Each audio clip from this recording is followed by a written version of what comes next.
Salve pessoal, estamos aqui para mais uma das nossas Pílulas Vermelhas, programa favorito do GOI brasileiro. Ontem ia ter programa também, porém eu fui interrompido durante a gravação. Aí eu já perco o fluxo, né? Porque aqui a gente vai num certo fluxo de discurso, que é um discurso sempre espontâneo, eu não preparo absolutamente nada. E aí quando sou interrompido, realmente não dá para continuar. Mas hoje eu vou fazer uma pílula sobre o mesmo tema que eu ia fazer ontem. Ainda que de uma maneira um pouco diferente, porque eu tive uma outra ideia em relação ao que falar e como que eu ia falar sobre esse assunto. O tema é o Getúlio Vargas, pessoal. Por isso até que eu ia fazer ontem, porque ontem foi o dia em que se recorda o heróico, salvífico, augusto e estoico suicídio de Getúlio Vargas, tá? Sim, aqui nós exaltamos o autossacrifício, mesmo quando esse autossacrifício é conduzido pelas próprias mãos daquele que se sacrifica. É, não consideramos minimamente equivalente a esses atos individuais, fruto de depressão, fruto daquele abismo no qual muitas vezes a pessoa se encontra por conta, né, da falta de um senso de sagrado, a falta de religião, a falta, enfim, de ajuda do próximo. Não, não, não, não, não. Quando a gente está falando de caras tipo Vargas, o Mishima e algumas outras figuras, nós estamos falando de uma coisa completamente diferente, ok? Não, não existe essa equiparação. Até porque o fato fundamental é, aí não é pura e simplesmente, meramente, dar cabo da própria vida, tá? E sim algo mais. É, mas o propósito aqui, para além de falar na importância do Getúlio Vargas, é até falar na atualidade da Carta Testamento do Getúlio Vargas. Então, primeiro, eu vou ler essa Carta Testamento aí do Vargas, e aí depois eu comento um pouco a mais sobre o Vargas, sobre a própria Carta Testamento e assim por diante. Então eu vou ler, tá? Vou ler essa bagaça. Mais uma vez, as forças e os interesses contra o povo coordenaram-se e novamente se desencadeiam sobre mim. Não me acusam, insultam, não me combatem, caluniam e não me dão o direito de defesa. Me sentindo muito identificado. Precisam sufocar a minha voz e impedir a minha ação, para que eu não continue a defender, como sempre defendi, o povo e principalmente os humildes. Sigo o destino que me é imposto. Depois de decênios de domínio e expoliação dos grupos econômicos e financeiros internacionais, fiz-me chefe de uma revolução e venci. O cara mandou aqui um vim, vi, venci do Júlio César. Iniciei o trabalho de libertação e instaurei o regime de liberdade social. Tive de renunciar. Voltei ao governo nos braços do povo. A campanha subterrânea dos grupos internacionais aliou-se à dos grupos nacionais, revoltadas contra o regime de garantia do trabalho. A lei de lucros extraordinários foi detida no Congresso. Contra a justiça da revisão do salário mínimo se desencadearam os ódios. Quis criar liberdade nacional na potencialização das nossas riquezas através da Petrobras e mal começa esta a funcionar, a onda de agitação se avoluma. A Eletrobras foi obstaculada até o desespero. Não querem que o trabalhador seja livre. Quem estudar a história desse período, né, vai ver, basicamente, que agora voltou a ser moda, né? Ser fã do Lacerda, né? Eu acho que o Lacerda deveria ter sido crucificado na época em que ele era um personagem ativo. Mas nessa época, os lacerdistas eles eram contra a criação da Petrobras, contra a criação da Eletrobras, contra o desenvolvimento de energia nuclear. Eles eram contra absolutamente tudo que era importante para o nosso país, né? Não querem que o povo seja independente.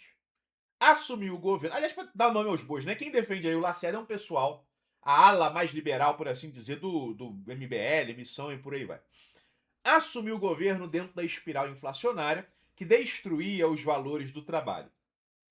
Espiral inflacionária, pessoal, se vocês quiserem entender, vocês têm que ler o Celso Furtado, que fala bem aí sobre os problemas econômicos no Brasil nesse período aí, que vai de uma certa bonança, que se deve até a própria crise de 29, depois a guerra, tá? Mas aí em seguida você tem uma situação de um excesso de divisas mesmo dentro do país, até por conta desse período positivo. E aí, enfim, a gente teria que fazer um vídeo específico sobre isso, talvez em algum momento, nem tão cedo, tá? Nas declarações, assim, os lucros das empresas estrangeiras alcançavam até 500% ao ano. Nas declarações de valores do que importávamos existiam fraudes constatadas de mais de 100 milhões de dólares por ano. Veio a crise do café, valorizou-se o nosso principal produto. Tentamos defender seu preço e a resposta foi uma violenta pressão sobre a nossa economia, a ponto de sermos obrigados a ceder. Tenho lutado mês a mês, dia a dia, hora a hora, resistindo a uma pressão constante, incessante, tudo suportando em silêncio, tudo esquecendo, renunciando a mim mesmo para defender o povo, que agora se queda desamparado. Isso aí é a própria função do líder, né? O líder revolucionário, especialmente, ele deixa de ser uma pessoa propriamente e se torna. Na verdade, ele se sacrifica, né? No altar do povo, no altar da nação. Não tem vida pessoal, não tem um espaço para a individualidade. Nada mais vos posso dar a não ser o meu sangue. Pô, frase foda, hein? Frase foda. Nada mais vos posso dar a não ser meu sangue. Se as aves de rapina querem o sangue de alguém, querem continuar sugando o povo brasileiro, eu ofereço em holocausto a minha vida. Aqui o cara foi extremamente hardcore. Escolho este meio de estar sempre convosco. Tem uma dimensão mística, né? Nesse sacrifício. Quando vos humilharem, sentireis minha alma sofrendo a vosso lado. Quando a fome bater à vossa porta, sentireis em vosso peito a energia para a luta por vós e vossos filhos. Quando vos vilipendiarem, sentireis no pensamento a força para a reação. Né? O cara, ele tá aqui basicamente dizendo que o cara tá vendendo uma entidade, né, metafísica e tal. Meu sacrifício vos manterá unidos, e meu nome será a vossa bandeira de luta. Cada gota de meu sangue será uma chama imortal na vossa consciência e manterá a vibração sagrada para a resistência. Ao ódio, respondo com perdão. Todo esse parágrafo é bastante místico, né? E aos que pensam que me derrotaram, respondo com a minha vitória. Era escravo do povo e hoje me liberto para a vida eterna. Essa noção do líder como escravo do povo é bastante prussiana, aliás. Né? Para o pensamento político prussiano, o líder ele é o primeiro dos servos, é o primeiro servidor. Mas esse povo de quem fui escravo não mais será escravo de ninguém. Infelizmente, Getúlio Vargas, o povo ainda é escravo, tá? Meu sacrifício ficará para sempre em sua alma e meu sangue será o preço do seu resgate. Novamente, lamento, Vargas, ninguém resgatou o povo brasileiro. Aliás, os trabalhistas hoje só utilizam o seu nome, te ignoram completamente, defendem exato o oposto de tudo que você defendia em vários setores, exceto em uma ou outra pauta econômica, porque reduziram você, Getúlio Vargas, a uma certa quantidade de posições econômicas. Lutei contra a expoliação do Brasil, lutei contra a expoliação do povo. Tenho lutado de peito aberto. O ódio, as infâmias, a calúnia não abateram meu ânimo. Eu vos dei a minha vida, agora vos ofereço a minha morte. Pô, pica aí pra caralho, né? O Vargas ele era um bom escritor, ele tem uma formação clássica, né? Então tem umas frases aqui que são bem interessantes. Vos dei a minha vida, agora vos ofereço a minha morte. Nada receio. Serenamente dou o primeiro passo no caminho da eternidade. Né? O cara tá passando por uma apoteose. E saio da vida para entrar na história.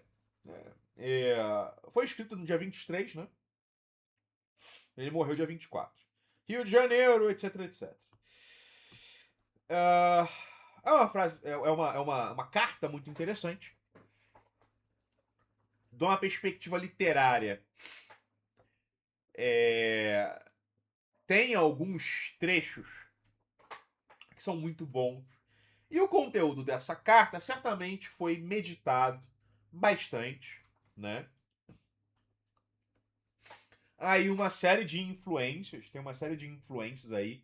Em alguma medida a gente vê reunidas de uma só vez todas as influências intelectuais do Vargas, né? O Vargas ele já foi bastante nietzschiano, já foi bastante positivista, já foi bastante é, conservador. Então tem uma série de influências. Foi bastante socialista num sentido aí não marxista. Tudo isso está junto e misturado nessa carta. Existem pequenas frases e elementos ali de todos esses períodos do Vargas. Ele está condensado nessa carta. Não é que eu não vou fazer nenhuma análise literária ou coisa do tipo, só fiz aí a leitura e esses comentários. Então, assim, olha só. Em primeiro lugar, por que recordar Getúlio Vargas? Aqui, eu não. A própria ideia de fundar a primeira nova resistência, que foi sucedida, né? Teve como herdeira a Associação Nova Roma, ela parte exatamente do pressuposto de não ressuscitar os mortos. Aqui nunca foi nossa ideia fazer arqueologia política, necromancia política, nem absolutamente nada do tipo. Me cansa até um pouco só de pensar em ter a pretensão de criar um movimento cujo grande propósito seria repetir as palavras de alguém que já morreu. Não é isso que a gente tem o menor interesse em fazer, mas consideramos que o culto aos heróis é fundamental para todo o povo. E o Vargas é um herói, muito claramente um herói. Deixo claro, evidentemente, que eu preferiria que ele tivesse lançado o Brasil numa guerra civil mesmo, tá? Talvez, ou melhor, certamente, o derramamento de sangue dele, o holocausto dele não foi suficiente. Porque o Brasil não foi libertado. O Brasil é mais escravo hoje do que era na própria época do Vargas, tá? Ou que foi, por exemplo, nos anos que se seguiram à morte do Vargas. O povo brasileiro, ele decaiu dessa época de uma maneira que é até assustadora, ok? Então, em alguma medida, esse sacrifício de sangue não foi suficiente.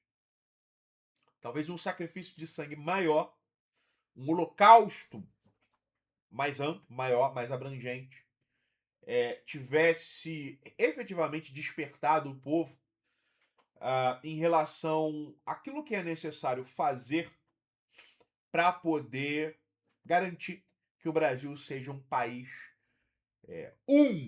grande, livre, e além disso, evidentemente, forte, próspero, independente, soberano, etc, etc. O sacrifício do líder não foi o suficiente.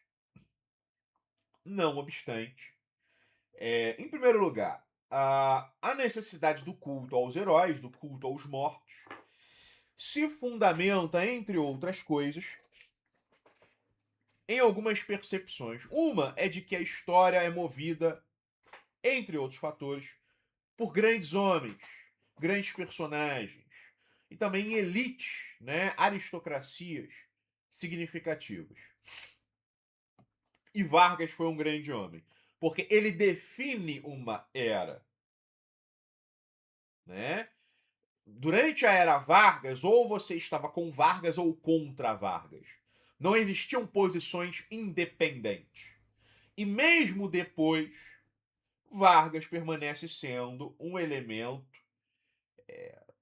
central da história política brasileira e continua definindo posições. Porque políticos que vão aparecendo continuam se posicionando, por exemplo, contra Vargas, né? O Fernando Henrique Cardoso, ele tinha como pretensão, bem como Paulo Guedes também depois, são figuras que tinham como pretensão sepultar o varguismo, né? Então, existe ainda a oposição ao varguismo, o que, novamente, coloca todo mundo na dependência em relação a Getúlio Vargas. E mesmo uma figura lamentável e oportunista como Lula apela ao nome do Getúlio Vargas, né?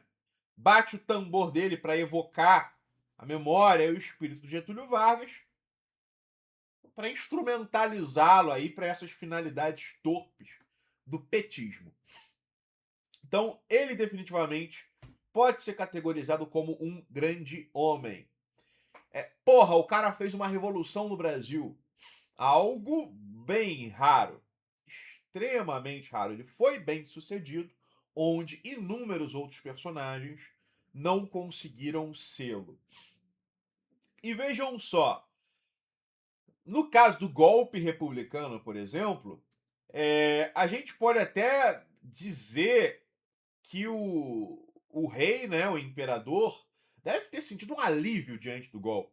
Ele nem não teve a menor pretensão de resistir. O governo, derrubado pelo Getúlio Vargas, tinha sim a pretensão de resistir. Só que a resistência se dissolveu de forma razoavelmente rápida, certo? Então ele efetivamente conduziu uma revolução. Então, assim, é um grande homem, e grandes homens movem a história. Ademais, a gente tem que levar em consideração ah, o fato de que, vamos pensar, por exemplo, os antigos romanos. A pedagogia romana se dava exatamente pelos exemplos, né? O que eu quero dizer com isso? Você tem ali o mos maiorum, que é o sistema de virtudes romanas, e para cada virtude, quando um tutor queria ensinar um jovem patrício o que significavam determinadas virtudes, para cada virtude você tinha uma série de exemplos históricos de grandes romanos do passado que haviam, através de suas vidas ou mortes, exemplificado, encarnado aquelas virtudes, certo? Então você tem aí inúmeras histórias, os Horácios, né? A própria, acho que Lucrécia, talvez, foi ela que foi violada pelo Tarquínio, né? A filha a parente de um do primeiro grande Brutus, né? Não lembro se esse era o nome dela. Então você tem aí os Horácios, você tem aquele Múcio Scaevola, né? É, enfim, você tem uma série de figuras importantes, os Fábios, né? Vários membros da gens Fábia que tiveram uma importância extremamente grande na história da República Romana e assim por diante. Então, é dessa maneira que os jovens romanos sabiam como eles deveriam se portar quando se tornassem adultos, através dos exemplos. Grandes figuras da história romana eram utilizadas pelos tutores para ensinar como cada um deveria se comportar. Eu acho que falta um pouco disso. Dentro de casa ninguém aprende porra nenhuma, né? No que concerne aí a virtude, história do povo, ou coisa do tipo. As pessoas aprendem ali um mínimo moral, tá? E, quando muito, com muita sorte, né? Mesmo nas escolas você não tem nada disso, porque a gente pegou um fetiche, né, de tentar entender a história exclusivamente através de processos acéfalos, né? Processos cegos. De repente, determinados mecanismos mudam e tudo muda junto. Aí depois você tem determinados outros processos coletivos massificados que mudam de maneira autônoma e aí tudo se transforma. Então tudo é entendido de maneira assim, não tem ninguém, entende? É uma história sem personagens históricos, ok? E quando existem personagens históricos, os personagens históricos são apenas vítimas, né? São folhas que são sopradas numa e noutra direção. O que é que se pode aprender disso nos termos de uma froneses, né? De uma sabedoria prática, de um viver propriamente? Absolutamente nada, né? Até porque a história hoje ela não é pensada como sendo uma disciplina que possa ter alguma utilidade prática para o cidadão individual, exceto quando se trata de combater o espectro da ditadura ou do nazismo, tudo isso que está aí sempre à espreita, né? Sempre atrás aí de uma esquina, né? Espreitando embaixo da cama e por aí vai. Daí a gente lembra de uma importância da história. Mas de modo geral, não se entende aí a história como tendo qualquer tipo de importância, tá? Ela é algo aí que a gente aprende para não repetir as ditaduras e os fascismos. E essa é só para isso que serve a história, tá? Então, de uma perspectiva da conduta individual, não se pensa a história como sendo útil. É algo que deveria mudar, evidentemente. E esse é um dos motivos pelos quais eu acredito que é fundamental trazer à memória a figura do Vargas e de sua carta testamento. Pessoal, eu nem mesmo respeito a maioria das críticas ao Getúlio Vargas. É claro que críticas são possíveis, mas boa parte das críticas que são feitas, especialmente na internet, são completamente descabidas. Você tem algumas pessoas que dizem que o Vargas acabou com o Brasil porque ele criou a CLT. É porque os caras eles têm a expectativa, né, de que sem direitos trabalhistas a produtividade é maior. Assim, a pessoa que acredita nisso, ela é analfabeta, tá? Não deveria nem ter o direito a voto, ok? Porque a pessoa não tem os arranjos neuronais ou talvez até mesmo cromossomiais para votar, para participar da vida pública brasileira. Porque isso não faz o menor sentido. A noção de que se você tirar a lasca do lombo do cidadão, a gente vai enriquecer, né? Isso não existe, ok? Esse não é um fator significativo. Botar as pessoas para trabalharem 14 horas por dia, né? Sem férias, sem feriado. Isso aí não, a gente pode fazer isso amanhã. A economia brasileira não vai mudar significativamente, em termos qualitativos, tá? A gente não vai enriquecer enquanto sociedade, tá ok? Certo? Né? Eu espero que algum dia as pessoas aprendam isso, porque realmente senão fica bastante difícil. Então você tem esse tipo de idiotice, né? E aí eu pergunto, a gente já passou por uma reforma trabalhista? A gente já passou por uma reforma trabalhista. Quando que é o bastante?